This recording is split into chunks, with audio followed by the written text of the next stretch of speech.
Yo, what up, everybody? It's your boy Carson Fox with another edition of Fox on West Virginia Mountaineer Sports, a men's basketball edition of Fox on West Virginia Mountaineer Sports. Taking a break from football for this week, being that it was kind of a slow news week. Really, the only news being that Josh Minkins, a safety transfer commit from Louisville, decommitted following in Taj Rael's footsteps from Old Dominion the week prior. So with him decommitting and just a lot of juniors who are part of the high school fall 2025 recruiting class taking visits in Morgantown over the last week. So the coaching staff staying busy, hot on the recruiting trail already for next year. So with there not being much to talk about in the world of of the football team, we got to talk about the men's basketball team because, unfortunately, and this isn't going to be a fun episode necessarily to walk through as a fan. I'd much rather be talking about a Final Four caliber team or a team who's really got a lot going for it to make a stride toward the postseason. Unfortunately, the men's basketball program is just in a disastrous state following a loss on the road against the Oklahoma Sooners, 15th ranked in the country Oklahoma Sooners, 77-63 last night in Norman. It was a game that really, for the last 16 minutes of the second half, when the game was still within striking distance, within 10 points of a difference, it just really wasn't competitive. In the last final seconds, Noah Farrakhan hit a three-pointer to make it a 14-point loss instead of a 17-point loss. But again, it just seemed as if West Virginia was fighting to make it more of a respectable loss than it ever was competing to try and win the game in the second half. And rather than taking the time in this video to break down what went well, didn't go well in that game, and then as the season as a whole, there's a lot of other West Virginia podcasts out here who will do great jobs breaking those down. I don't want to take the time to do that. I just want to talk about unfortunately, the disastrous state of where men's basketball is and where does West Virginia go from here. If you watch that Oklahoma game and you've watched, the Texas game being the outlier, and I thought that was kind of like the stage setter of West Virginia being on the precipice of turning things around for the season. But it just looks like this team at this present juncture is just a collection of individuals all learning how to play on the floor together at the same time. Not necessarily a team with people having established positions and knowing what they're doing, running their offense, team defense. In that case, it's just five guys on the floor at the same time trying to learn how to play with one another. Kind of what you would expect a team like this starting out back in November, December to look like. But now we're in mid-January where West Virginia is playing against some of the best teams in the country in the Big 12 Conference, and you're in the thick of it game in and game out facing off against ranked opponents. And even for good teams, losses can easily compound into streaks, and we've seen this time in and time out over the last dozen years in the Big 12, is that it's just a gauntlet. When you're in November and December against lesser opponents in non-conference play, you can work out those kinks. You can build that continuity. By this point in time, you got to be ready to go. You got to be battle-hardened, battle-tested, veteran, have some star players out there if you want to stay in the top 25 in the conference and look like a team that can contend in March. And right now, West Virginia is just not that. It's now recorded its 11th loss. I did the research on this today, and I think I'm on this. This is the most losses that West Virginia has ever recorded in a season by January 17th. And I know that in the last 20 years-ish, with the bigger schedules, postseason conference tournament, and then of course obviously the NCAA tournament, teams are playing more games than they were 25 years ago, and then even going 50 years ago and back, they didn't play as many games and they were spread out further along in the season. But still, 11th loss by January 17th. This is worse, and teetering on having the same kind of season that West Virginia had in 2018 or 19 or 2001, 2002, when West Virginia lost 21 21 in 2018, 2019, then 2001, 2002 they lost 20 games. You can remember that was Gail Catlett's last year, and then in 2018, 2019 that was the tumultuous year with Sagaba Konate just basically sitting out the remainder of the season, and a senior Issa Ahmad and James Beadle Bolden, who were really just cancers in the locker room. And West Virginia, by the end of the season, was relying on its trio of freshmen, Derek Culver, Jordan McCabe, and Emmett Matthews, to build up this young core with a junior first-year member of the team, Jermaine Haley, on West Virginia's team to try and establish more for 2019-2020s. But what I'll say about this year's West Virginia team, I think it could very well beat Kansas here at home in Morgantown on Saturday and have some isolated signs of life to round out the rest of the regular season. Looking at Saturday, February 3rd against BYU, Sunday, February 17th against Baylor. When it's a Saturday in the winter in Morgantown, you're the only show in town, and all eyes are on you, and the Coliseum erupts, and a lot of fans show up, win or lose. You can put anybody on notice. It doesn't matter who you are, Kansas included, and we've seen that over the last dozen years. But even then, with the amount of losses that West Virginia has piled up with really no quality non-conference wins, West Virginia could win 80% or more of the remaining games on its schedule and still not have a good enough resume really to get into the NCAA tournament. So at this point in time, and I can't believe I'm already saying this on January 18th, West Virginia has to bank on winning the Big 12 tournament championship, which it's never done, even with its best teams in the Big 12. I'm thinking of the Javon Carter, Dax Miles teams of, I think it was 2017, 2016. To get into the NCAA tournament, have to be Big 12 tournament championships to receive that automatic qualifying bid and get in probably as like a 14 or 13 seed, who knows. And sans everything that has happened with Coach Huggins' situation, Kerr Kreese's suspension, Raekwon Battle and Noah Farrakhan's waiver denials, Jesse Edwards' injury, with a roster this talented, not like that one from 5 years ago, like I talked about, with Culver, Matthews, and McCabe, who are freshmen, or Gail Catlett's one season with Hargret.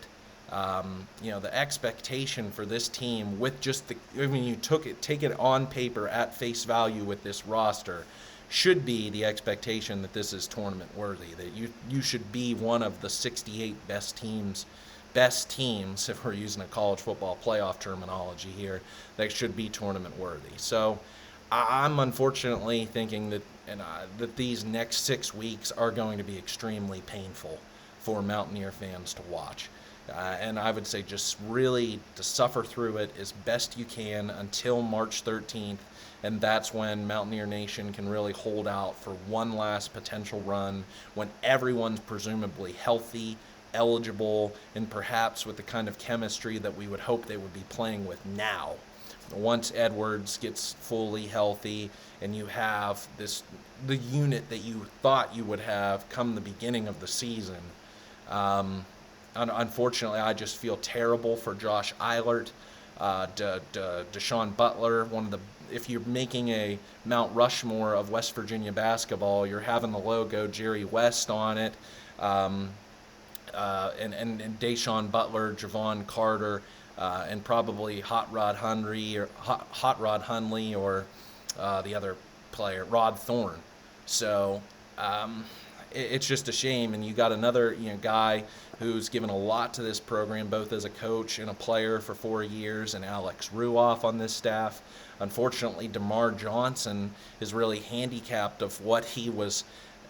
The intention of him being added to this staff was to, while yes, being an instructor and a coach, be more so to be unleashed on the high school recruiting trail, where West Virginia has really lacked in these last couple of seasons, putting more of an emphasis into building its roster through the transfer portal, so relying more on Johnson's connections at the AAU and high school levels to get players to backfill this roster with some young talent, while you had in 2023-24 an entire senior-laden team. So now really trying to hold this whole team together, that's unfortunately not going anywhere.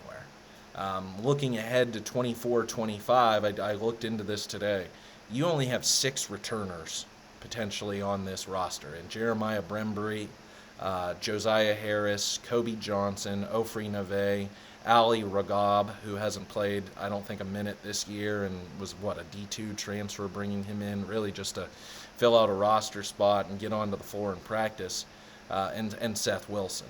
So with one class of 2024 high school players signed, and that's Carmelo Adkins, a 6'5", 3-star guard from Phoenix, Arizona. So I would have to imagine that Athletic Director Ren Baker is already preparing to make an external hire. He may have been already before the season to make an external hire, trying to make his mark on this program, having not had to move on from Neil Brown in football and make his own hire.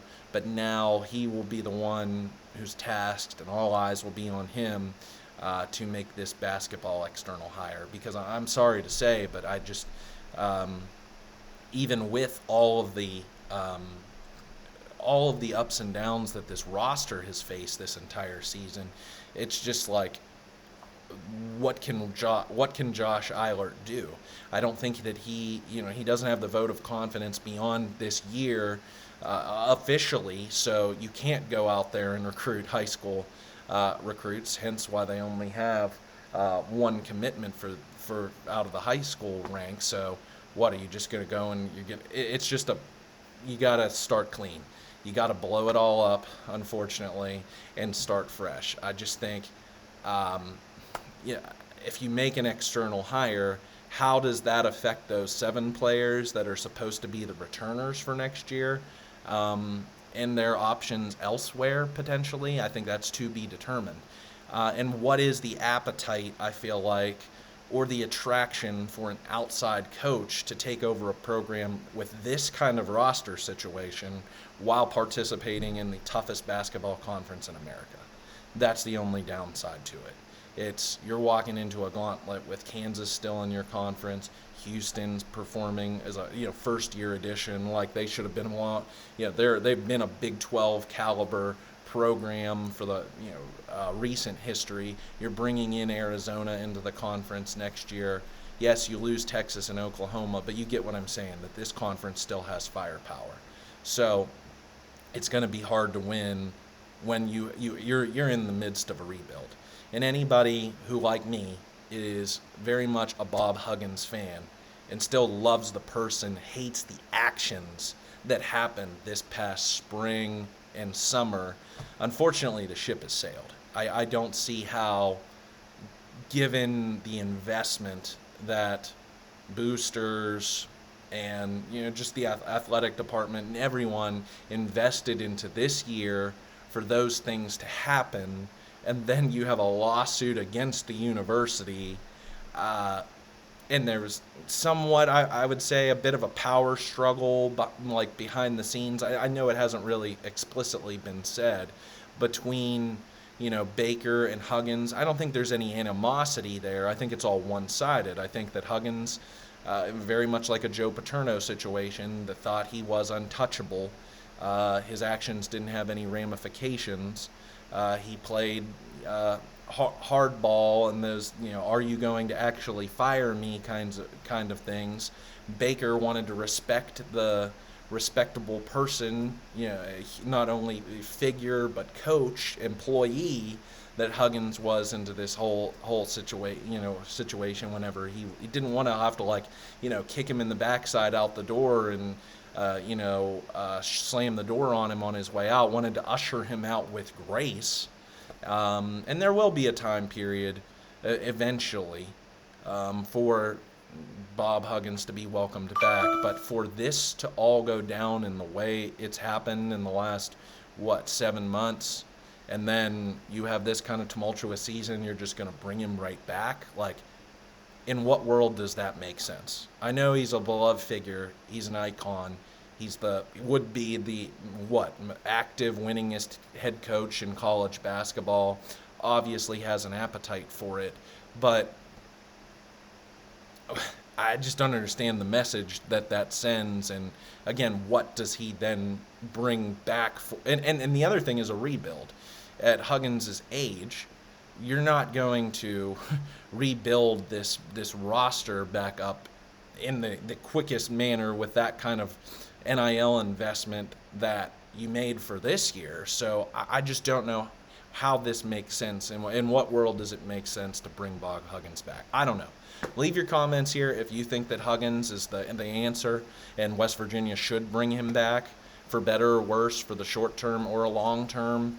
I just don't know. And my contention, this is my contention, has been really since June, since everything that's happened with the Huggins situation, is we've got into the college football season and saw how it went for the Mountaineers this fall, is that the better bet for West Virginia athletics, which is tied to the hip with Country Roads Trust, the better bet for ROI is football.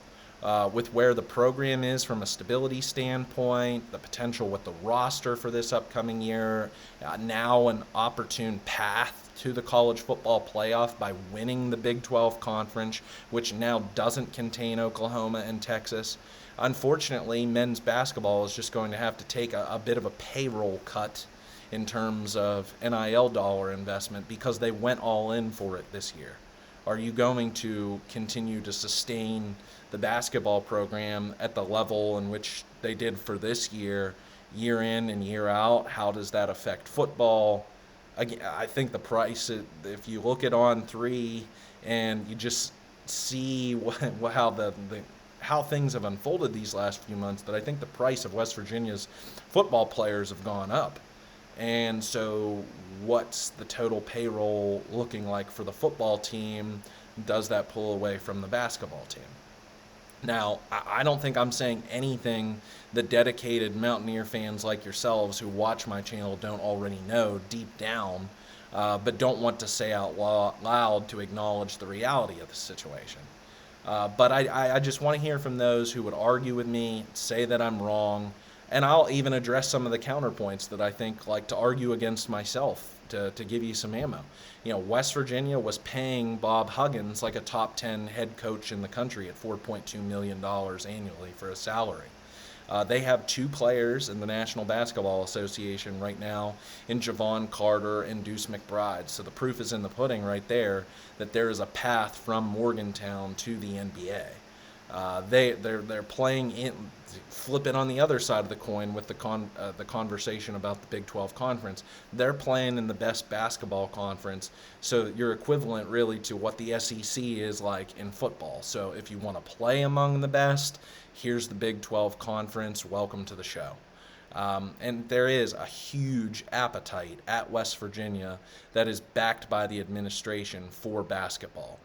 14,000 seat Coliseum that needs butts in the seats, 18-ish nights a year, you got to sell tickets. I mean, I was watching the game last night, and did you see how few people were in attendance for that game? I mean, Oklahoma's 15th in the country, and you had 6,500 fans in the stands, I think is what ESPN.com said their attendance was. I know that might not be 100% accurate, but still, that's half filling the Coliseum, and that's a top 15 in the country team. West Virginia fans, think back to those Big East days especially, but even, this time in the Big 12, like when Kansas comes to town, or West Virginia again is ranked in the top 25 in college basketball, like Mountaineer basketball fans show up, and it's impressive, and it's great, and I love it. So, West Virginia has a good men's basketball program, has the dedication to it. I just think that West Virginia, moving forward, looking ahead toward the future for 2024-25, will need to get a coach who will be afforded really 3 to 4 years to build back up this roster and do so with less NIL resources than most recently committed, when West Virginia was trying to go all in one last time for Bob Huggins before he got into his 70s, and like we saw with Coach K, Roy Williams, Jim Boeheim, these older coaches are leaving the profession, leaving the game. So to go for it, and you missed on it this year. So that's probably the saddest story, I feel like. And unfortunately, there's been these kinds of "I'll fix it" moments that have happened over the last dozen years in the Big 12. I mean, it was not a easy transition from, even with Bob Huggins as head coach, from the Big East to the Big 12 conference, a complete identity shift into the Press Virginia of the mid-2010s. And then as we got into the later 2010s, just had some players who didn't really maximize on their potential. Issa Ahmad, Beetle Bolden come to mind. Derek Culver didn't stay that extra year that he had the opportunity for. Devin Williams. And then, of course, Emmett Matthews transferred. Jordan McCabe transferred. Didn't work out. So seemed to really revitalize itself in these last couple of years. I thought there was more to be had with last year's team even, and really set the stage well for this upcoming season. I think Huggins was inspired in the transfer portal, went and got Battle, got Creasa, got Edwards, and then just this whole, crap hit the fan, and you're left picking up the pieces. So where does West Virginia go with these pieces from here? You can't sit and cry about it. West Virginia Mountaineers don't kneel. We don't like wallow in our sorrows. Yes, we can sometimes be jaded people who very cynical about looking at the brightest in the situations, but we pick up, by our bootstraps and move on forward. So obviously, if West Virginia could get somebody like Joe Mazzola to walk in tomorrow, sign him on the dotted line tomorrow. He's a guy who could, I feel like, turn around this program in a heartbeat, not only just because of his coaching ability, but he could recruit at the kind of level that would attract NBA talent to Morgantown, because he could get you to the NBA. But he ain't leaving the Boston Celtics anytime soon to coach college kids. So where does West Virginia go? Does it go into the Bob Huggins coaching tree? Or does it just go somewhere completely outside of the spectrum?